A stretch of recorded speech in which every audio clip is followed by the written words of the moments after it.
wanna say to me now? I wanna wake up with you in the morning. Show me there's nothing fake to me now. I wanna wake up with you in the morning. Say what you wanna say to me now. I wanna wake up with you in the morning. Show me there's nothing fake to me now. I wanna wake. আসসালামু আলাইকুম, welcome back to my channel. কেমন আছেন সবাই? আজকে আপনাদের জন্য নিয়ে আসলাম আমি যে ঘুরতে গিয়ে বিপদের সম্মুখীন হয়েছিলাম, এটা ক্যাপশন দিয়ে একটা ভিডিও দিয়েছিলাম, আর সেটা আমার ঈদের পরবর্তী ভ্লগও ছিল। তো পরের কাহিনীটা অবশ্যই অনেকেরই জানার ইচ্ছা আছে, এবং সেই জানার ইচ্ছাটা জানানোর জন্যই আজকের এই বাকি ভিডিওটা। এই ভ্লগটা কমপ্লিট করতে অনেকটা সময় লেগে গেছে, সেজন্য আমি আপনাদের কাছে ক্ষমা চেয়ে নিচ্ছি। কারণ ব্লগটার ভয়েস ওভার করতে গিয়ে বারবার যখন এই দৃশ্যগুলো আমার চোখের সামনে চলে আসছিল, সেদিনটার কথাই মনে হয়ে যাচ্ছিল, এবং আমি ভিডিও কমপ্লিট করাটা বন্ধ করে দিচ্ছিলাম।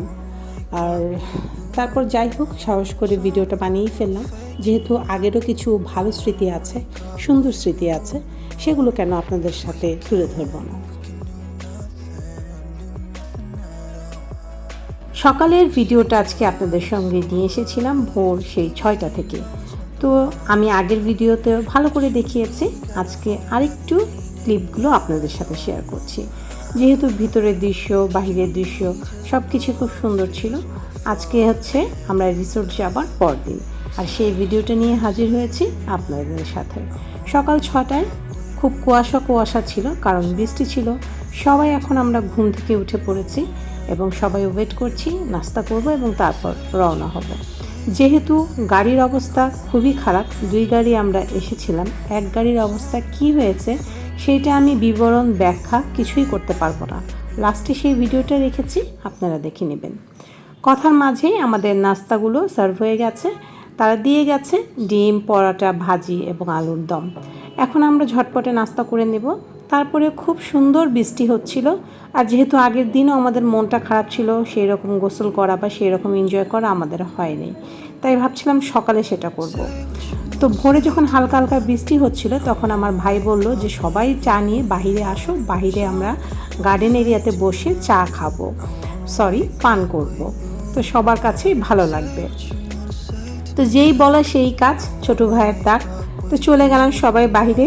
এরই মাঝে আমার ছোটো বোন চা খাওয়া শেষ করে সে দৌড় দিয়েছে সুইমিং পুলে, বলে যখন চলেই যাব আরেকটু গোসল করে নিই, আরেকটু মজা করে নিই। আসলেই যেটা কথা, এত দূরে কষ্ট করে আসা, সবাই যদি মজাই না করলাম তাহলে কি করে হলো। চা খাচ্ছি, এরই মাঝে সুন্দর সুন্দর ভিডিও ক্লিপগুলো আপনাদের সাথে। এই যে আমাদের টুনটুনি পানিতে ডুব দিয়েছে, ভিডিও করেছে, এই ভিডিওগুলো আপনাদের সামনে তুলে ধরলাম। আর যাবার আগে আরেকবার আমরা সুইমিং পুলে নামার লোভটা সামলাতে পারলাম না, তাই সবাই মিলে টুকটাক করে নেমে গিয়েছি এবং একটু গোসল টোসল করে ছবি টবি নিয়ে আমরা আবার আসার জন্য রওনা হয়েছি। এরই মাঝে অনেক ঘটনা ঘটে গেছে, যেগুলোর বর্ণনা ব্যাখ্যা এই একটা ভিডিওতে কখনোই সম্ভব না, 2 দিনের যেহেতু সেটা ঘটনা। তো আমাদের ছোট্ট ছোট্ট বুড়া বুড়িদের ডান্স, মজা, নাচ এগুলোই দেখুন, এবং সব শেষে দেখবেন যে কীরকম পরিস্থিতির সম্মুখীন আমরা হয়েছিলাম।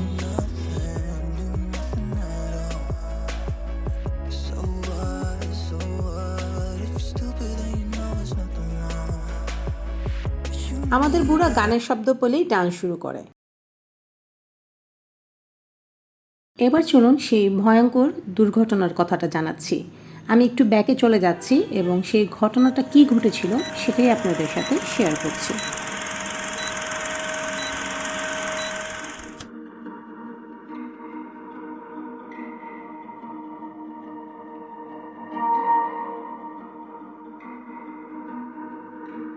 আমাদের 2 গাড়ি 2 দিকে হারিয়ে যাবার পরে যখন আমার ভাইয়ের গাড়িটা খুঁজে পেলাম, তখন এই অবস্থায় ছিল, এবং গাড়ির ভিতরে 9 জন মানুষ ছিল।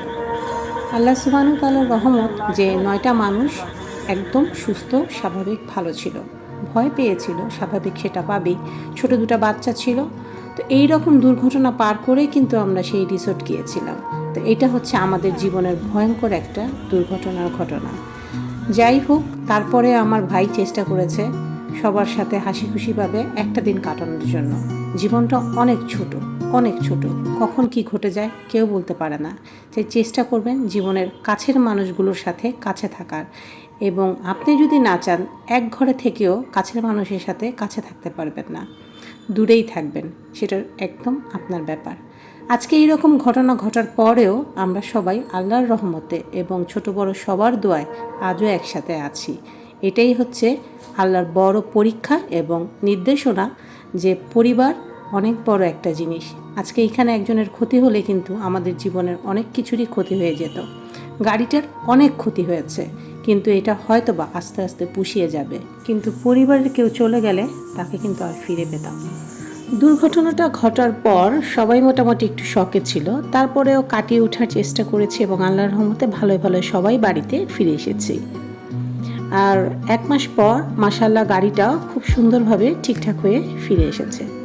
আল্লাহ সবাইকে হেফাজতে রাখুক, এই কামনায় আজকে ব্লগটা শেষ করছি।